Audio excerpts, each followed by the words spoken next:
Salam, hər vaxtınız xeyir. Növbəti videoya xoş gəlmisiniz. Virtualizasiya mövzusuna ilkin giriş elədikdən sonra mən istəyirəm biraz da bulut haqqında sizə məlumat verim. Bulut dediyimiz anlayış əslində virtualizasiya ilə əlaqəli bir şeydir. Bulut deyilən anlayışın ortaya çıxmasının əsas səbəbi elə virtualizasiya anlayışıdır, belə deyim. Bu dərsdə biz bulut mövzusunun çox dərinlərinə getmədən ilkin buludla bağlı məlumatları belə deyim, göz gəzdirəcəyik. Buludun əsas növləri hansılardır və əlaqəli digər mövzulara bir yerdə toxunmuş olacağıq. İstəyirsə daha çox uzatmadan videoya başlayaq. Yenə hər zaman olduğu kimi hansısa bir sualınız yaransa şərhlərdə qeyd edə bilərsiniz. Bacardığım qədər cavablandırmağa çalışacağam. Virtualizasiya nə idi? Virtualizasiya xatırlayaq ki, hansısa bir fiziki resursun, hansı ki bizim üçün belə deyim, situasiyamızda bir server idi. Bu serveri bir çox alt serverlərə bölürdük. Yəni əslində yenə bizim bir fiziki serverimiz olurdu. Hansısa bir ofisimizdə ola bilsin və yaxud iş mühitimizdə olsun. Fiziki serveri sadəcə alt serverlərə bölürdük, amma fiziki olaraq yenidən ən azından bir server qalırdı. Bunu hansı situasiya eləyirdik? Məsələn, deyək bir şirkətin email ünvanı var, hansısa bir applikasiyası var, eyni şəkildə bir databazasını tutduğumuz fərqli bir server var. Biz bunun yerinə 3 serveri ayırmaq əvəzinə biz sadəcə bir serverdə alt virtual belə deyim maşınlar ayırırdıq və bu virtual maşınların hər birində qeyd etdiyim applikasiyaları ayrı-ayrı qaldırmış olurduq. Yəni 3 server əvəzinə bir server istifadə edirdik. Bu bizim dediyimiz virtualizasiya anlayışı idi. Təbii ki, indi mən versiya 1-dən danışıram, yəni. Versiya 2-də təbii ki, bizim GSTOS olurdu. Bu heç bu da yenə əlaqəli mövzudur, lakin biz spesifik versiya 1-dən danışmış olduq. Buludda isə belə deyildi. Bulud üzərində bizim heç fiziki server saxlamamıza da ehtiyac olmur. Bunun da növləri var təbii ki, buludun hansı versiyasını istifadə edəcəyimizdən asılı olaraq. Lakin belə düşünə bilərsiniz ki, uzaqda olan hansısa bir data centerdən bir server kiraya götürürsüz. Və bu fiziki server sizin öz ofisinizdə, öz yanınızda olmaq əvəzinə birbaşa həmin data centerin ofisində olmuş olur. Bu da hansı problemləri aradan qaldırır? Fiziki server sizin əgər öz yanınızda olsa, bunun havalandırması, soyudulması, eyni şəkildə baxımı, hansısa bir problem yaşanan zaman deyək isimi ola bilər və yaxud hansısa bir dayanma ola bilər serverdə başqa səbəblərdən ötürü. Bunların hər biri sizin məsuliyyətinizdə olurdu. Bu fiziki serverdə olan problemləri siz aradan qaldırmalıydınız. Cloud provider tərəfindən aldığınız, kiraya götürdüyünüz bir serverdə isə qeyd etdiyimiz bu məsuliyyətlərin hər biri elə həmin cloud providerın data centerə sahib olan şirkətin məsuliyyətində olur. Yəni siz belə deyim, baş rahatçılığı ilə başqa resurslardan rahatlıqla belə deyim, istifadə edə bilirsiniz. Cloud texnologiyası daha sərfəlidir. Yəni bir aylıq plan və yaxud günlük plan əsasında götürə bilirsiniz və burada əsas fərq nədən ibarətdir? Pay as you go modeli var cloudda. Yəni siz nə qədər istifadə edirsinizsə, ona uyğun olaraq infrastrukturu genişləndirə və yaxud azalda bilərsiniz. Deyək, müştəri bazarınız artdıqca başqa serverlər istifadə edə bilərsiniz və yaxud başqa konteynerlər kiraya götürə bilərsiniz. Ehtiyac olmadığı halda isə və yaxud deyək hansısa bir layihə var, layihə dayandıqda isə daha kiçildə bilərsiniz, belə deyim. Yəni günün sonunda daha aşağı bir modellə daha az ödənişli keçid eləyə bilərsiniz. Fiziki serverdə isə belə deyil. Siz 3 server çıxmısınızsa, yenidən bir serverə qayıtmaq məcburiyyətində qalmısınızsa və yaxud resurslarınızı daha azaltmısınızsa, bu zaman siz ya həmin serveri satmalısınız, ya da məcbur əldə saxlamalısınız. Bunun üçün cloud modeli əslində daha uyğun bir modeldir. Birazdan bizim toxunacağımız bir model də var, hansı ki buna hibrid model deyirlər.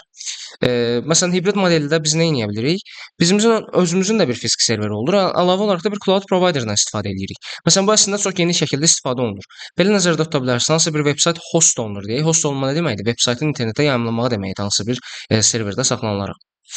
Deyək, həmin veb-sayt host olunur, bir hostinger, belə deyim, providerdən almısınız bunu. Amma özünüzün də fiziki serverində, daxili şəbəkəsində bir serveriniz var. Burada da siz maliyyə məlumatları, şirkətin buna bənzər digər məlumatlarını saxlayırsınız. Burada da sadəcə qeyd etdiyimiz bu situasiyada sadəcə veb-sayt, belə deyim, web server kimi görürsünüz cloudunuz. Yəni belə bir hibrid modeldən istifadə etmiş olursunuz. Keçək növbəti slaydımıza. Bizim cloudun ən çox gördüyümüz 3 modeli var. IaaS var, PaaS var və SaaS var. IaaS nə deməkdir? Infrastructure as a Service. Yəni servis olaraq infrastruktur. PaaS Platform as a Service, SaaS isə Software as a Service deməkdir. Burada fərqlər nədən ibarətdir? IaaS-dan tutmuş SaaS-a qədər cloud ilə sizin özünüzün məsuliyyətləri arasında müəyyən bir dəyişiklik baş verir. Nəyə nəzərdə tuturam? IaaS-da məsuliyyətin böyük çoxunluğu belə deyim, sizin yenə öz üzərinizdə olur. Burada sizə cloud provider sadəcə belə deyim, fiziki serveri verir, ondan sonra virtuallaşdırma texnologiyasını təklif eləyir. Qalan middleware-dir, əməliyyat sistemidir, datadır və applikasiyadır. Bu yenə sizin məsuliyyətinizdə olmuş olur. PaaS-a getdikdə isə biraz daha sizin məsuliyyətiniz azalmış olur və cloud daha çox özünə məsuliyyət götürür. Bu zaman middleware və OS də eyni şəkildə cloud providerın belə deyim üstündə olmuş olur. SaaS modelində isə artıq demək olar bütün məsuliyyət cloud providerın üzərində olur. Burada sadəcə aplikasiya, yəni sizin belə deyim, aplikasiyanız və data, hansı ki müştəri məlumatları ola bilər. Bunlar sadəcə sizin səlahiyyətinizdə olur. Qalan bütün belə deyim, qalan hissələrdir və yaxud modullardır. Bunların hər birini eyni şəkildə cloud provider öz səlahiyyətinə götürmüş olur. Baxın, burada hibrid, private və public cloud var. Hər biri haqqında buradan məlumat oxuya bilərsiniz. Public cloud ümumi istifadəçi üçündür, daha aşağı xərc təşkil eləyir. Private cloud təşkilatın öz infrastrukturuna tam nəzarət eləmək istədiyi bir şəraitdə tətbiq olunur. Yəni burada sadəcə şirkətin öz məlumatları saxlanılır. Məsələn, bayaq qeyd etdiyimiz maliyyə məlumatları ola bilər və yaxud digər məlumatlar ola bilər ki, bunu internetə açmaq istəmirəm şirkət. Bu zaman private clouddan istifadə olunur. Daha sonra hibrid cloud var. Bayaq biz nümunəni verdik. Məsələn, fiziki serverlə əslində cloud arasında nümunə idi o hibrid mühit. Ancaq siz burada eyni şəkildə cloudun öz içində də bunu görə bilərsiniz. Hibrid cloud olan zaman public cloud, yəni deyək, veb-sayt ola bilər. Bu eyni şəkildə private clouddan paralel şəkildə işləyir. Keçək növbəti slaydımıza. Eyni şəkildə konteyner mövzusuna da müəyyən toxunmaq istəyirəm. Docker anlayışını bəlkə də eşitmisiniz, bəlkə də ilk dəfə tanış olacaqsınız. Docker siz əslində virtual maşının nisbətən daha kiçik, daha sərfəli versiyası kimi düşünə bilərsiniz. Biz virtuallaşdırmadan istifadə edən zaman hansısa bir test aparmaq istəyiriksə və s. hər zaman bir virtual maşın qaldırmalıydıq. Bunun üçün əlavə əməliyyat sistemi yazmalıydıq və test eləyəcəyimiz zaman belə deyim, həmin virtual maşında yazılmış əməliyyat sisteminin içinə applikasiyanı qaldırmalıydıq. Bu da təbii ki, həm resursdan yeyir, həm də vaxt cəhətdən biz o qədər də sərfəli deyil. Ancaq Docker'dan istifadə edən zaman, mikroservislərdən istifadə edən zaman biz birbaşa əməliyyat sistemini qaldırıb bunu test etmək məcburiyyətində qalmırıq. Birbaşa tətbiqi izolyasiya eləyib onu müxtəlif olaraq test eləyə bilərik. Eyni şəkildə Docker daha sürətlidir və daha yüngül, daha az həcm tutur. Virtual maşınlara nisbətən megabaytlarla ölçülür və saniyələr içində deploy eləyə bilərsiniz. Portativlik də qeyd olunub, yəni istənilən mühitdə, lokalda, buludda və yaxud hibrid mühitdə eyni cür istifadə edə bilərsiniz. Yəni Docker hər mühitdə eyni cür çalışır. Burada virtualizasiyanın müxtəlif növlərini görə bilərsiniz. Storage virtualization var. Bu müxtəlif fiziki cihazları tək bir məntiqi diskin birləşdirir, idarə etməni sadələşdirir. Burada resource pooling anlayışını biz görə bilərik eyni şəkildə. Əlavə olaraq network virtualization var. Network hissəsində biz VLAN-dan və ümumi VPN anlayışına məsələ danışmışdıq. Burada söhbət nədən gedir? VLAN-lara bölərək sən virtual lokal şəbəkələr yaradırsan. Əslində bu da virtualizasiyanın bir növü kimi nəzərdə tutula bilər. Bu yenə eyni şəkildə proqramlaşdırılan şəbəkə yaradır və VLAN-lar vasitəsilə biz şəbəkəmizi segmentlərə bölərək daha rahat şəkildə idarə edə bilirik. Və əlavə olaraq CPU və memory virtualization var. Biz əslində storage virtualization-dan aşağı-yuxarı eyni anlayışdır. Fiziki prosesor və yaddaş resursları virtual maşınlar arasında dinamik şəkildə paylanılır. Yəni virtualizasiyada istifadə olunan geniş anlayışlardan biri də eyni şəkildə. Buludun nə üçün istifadə olunduğunu bunu görə bilərsiniz. Pay-as-you-go modelindən biz danışdıq. Xərcləri aşağı salmaq idi. Belə deyim, havalandırma, soyutma, baxım, buna bənzər digər bir çox problemi eyni şəkildə aradan qaldıra bilirdi və şirkətiniz böyüdükcə, daha çox resursa ehtiyacı olduqca miqyasını rahat bir şəkildə artıra bilərdiniz.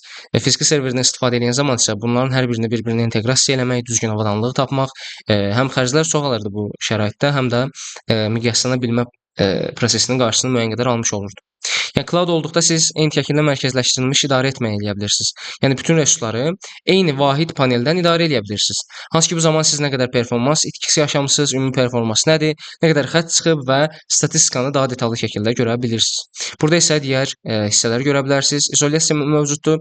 Yəni bir tətbiqdəki problem digərinə təsir etmir. Əslində bu virtualizasiya ilə də yenə eyni şəkildə əlaqəlidir təbii ki.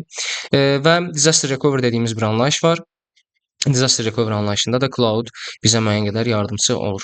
Burada isə gələcəkdə istifadə olunan, hal-hazırda belə deyim, istifadə olunmağa başlanan və gələcəkdə istifadə olunmağı daha da artacağını düşündüyümüz bəzi texnologiyalar var.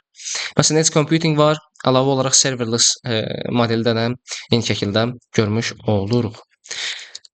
Heç nə gənclər, bu dərsdən bu qədər. Virtualizasiya mövzusunda əslində biz müəyyən qədər qurtardıq. Linuxun quraşdırılmasına da eyni şəkildə baxmışdıq. Virtualizasiyanın nə olduğu haqqında danışdıq. Cloud-da ilkin məlumat verdik.